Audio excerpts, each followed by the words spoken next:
Individuality, the trademark of any artist, designer, or architect. Each desires a uniqueness to their creation, a quality that separates it from any other. Man naturally has this individuality, his fingerprint. There are 7.7 billion people on the face of the earth, and no two fingerprints are the same. Everything we touch or make contact with is branded with a small expressed image revealing to all who see it who was there. Around 1200 AD, a man named Leonardo Pisano, better known as Fibonacci, who was a famous mathematician from the Republic of Pisa, considered to be the most talented mathematician of the Middle Ages, Pisano discovered a sequence of numbers that created a very interesting pattern. The sequence begins with the numbers 1, 1, 2, 3, 5, 8, 13, 21, 34, and continues indefinitely. Each number is obtained by adding the last two digits together. A rectangle with the length and width of any two of the numbers of this sequence forms what is known as the golden rectangle, a perfect rectangle. A golden rectangle can be broken down into squares, the size of the next Fibonacci numbers down and below. If we were to take a perfect or a golden rectangle, break it down into smaller squares based on Fibonacci's sequence, and divide each with an arc, the patterns begin to take shape.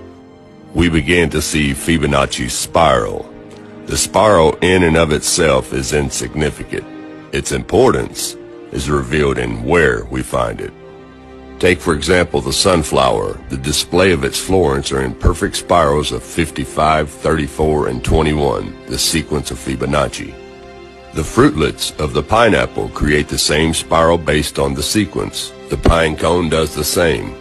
As currents move through the ocean and the tide rolls onto the shore, the waves that bring in the tide curve into a spiral that can be mathematically diagrammed onto a plot at the points 1, 1, 2, 3, 5, 8, 13, 21, 34, and 55.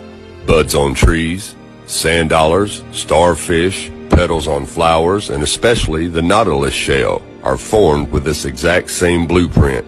With each segment of growth, the nautilus adds to itself one more value on Fibonacci scale. This blueprint can be seen around us on a small scale every day.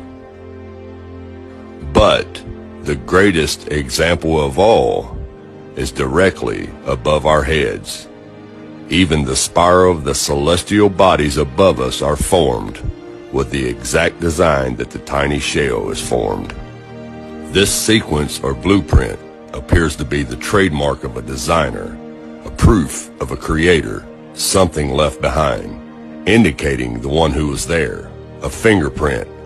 As we scan our universe, from the tiny flower to the celestial bodies above, we see the fingerprint of God. Now, this mathematical sequence was discovered in 1100 AD, and it's been hidden from us. They do not teach you this in public school. Now, I'm going to switch the camera around and show you how this works really quick. Okay, we start the sequence out with a simple rectangle, and then we make smaller rectangles within that rectangle. Okay, now here's the sequence. 1 plus 1 equals 2. 1 plus 2 equals 3. 2 plus 3 equals 5. 3 plus 5 equals 8. And the sequence can just continue on indefinitely. There's no end to it. We can just keep adding to it, and it just keeps growing larger and larger. 8 and 13 is 21. And you start your spiral going from the first number outward, and that is the Fibonacci sequence. And this simple little mathematical sequence proves that there's a creator. And there's a reason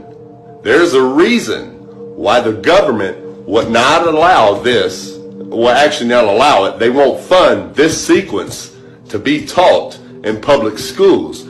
Even though it was discovered almost 1,000 years ago, there's a reason why they will not fund this mathematical sequence to be taught in school. For one, it proves there's only one creator, one fingerprint, who created everything, because everything, every design created lines up with this sequence. And if they taught that in school, it would wake a lot of people up and they'd be like, well, wait a minute.